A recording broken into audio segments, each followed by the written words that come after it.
മുണ്ടക്കൈ ചൂരൽമല ഉരുൾപൊട്ടൽ പുനരധിവാസം വൈകുന്നതിൽ പ്രതിഷേധം കനക്കുന്നു. കൽപ്പറ്റ കളക്ടറേറ്റിന് മുന്നിൽ സർവകക്ഷി ആക്ഷൻ കമ്മിറ്റിയുടെ നേതൃത്വത്തിൽ ദുരന്തബാധിതർ ഉപവാസ സമരം നടത്തി.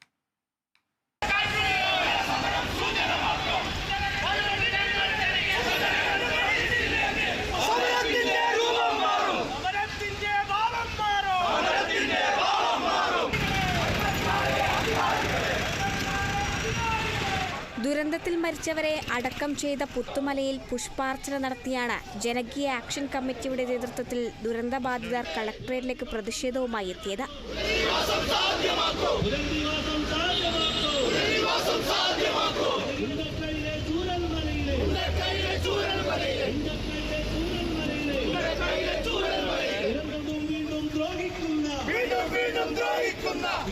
അർഹരെയെല്ലാം ഉൾപ്പെടുത്തി പുനരധിവാസ വീട് നിർമ്മാണം ഉടൻ ആരംഭിക്കുക, കേന്ദ്ര അവഗണന അവസാനിപ്പിക്കുക, കടബാധ്യത എഴുതിത്തള്ളുക, കുടുംബങ്ങൾക്ക് 10 സെന്റ് ഭൂമി വീതം നൽകുക തുടങ്ങിയ ആവശ്യങ്ങൾ ഉന്നയിച്ചായിരുന്നു പ്രതിഷേധം.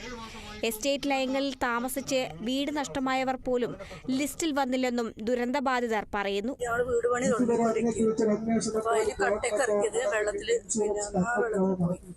ഇപ്പൊ വഴിയില്ല, കുറച്ച് കയറ്റാണ്. ഇപ്പൊ ലോണ് മാത്രം ബാധ്യതയായി.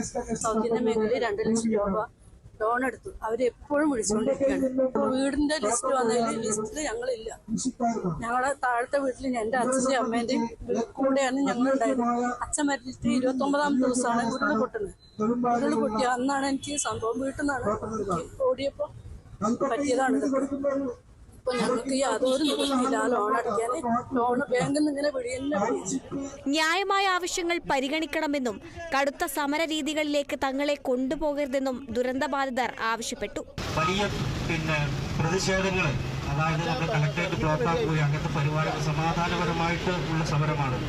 പക്ഷേ ഞങ്ങളുടെ ന്യായമായിട്ടുള്ള ആവശ്യങ്ങൾ നടത്തി തന്നിട്ടില്ല എന്നുണ്ടെങ്കിൽ ഞങ്ങൾക്ക് നോക്കാൻ മേലെ താഴെ ഒന്നുമില്ലാത്ത ആളുകളാണ് ദുരന്തബാധിതര്.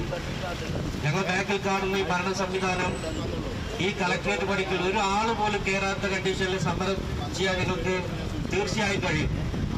അതിനുള്ള ശക്തി ഞങ്ങളുടെ ദുരന്തബാധിതർക്കുണ്ട് എന്ന് അധികാരികളെ ഓർമ്മപ്പെടുത്താൻ ഞങ്ങൾ ആഗ്രഹിക്കുകയാണ്. സ്ത്രീകളും കുട്ടികളും ഉൾപ്പെടെ 100 കണക്കിന് ആളുകൾ പ്രതിഷേധത്തിൽ അണിനിരന്നു. പ്രശ്നങ്ങൾ പരിഹരിച്ചില്ലെങ്കിൽ പ്രതിഷേധം കടുപ്പിക്കാനാണ് കൂട്ടായ്മയുടെ തീരുമാനം.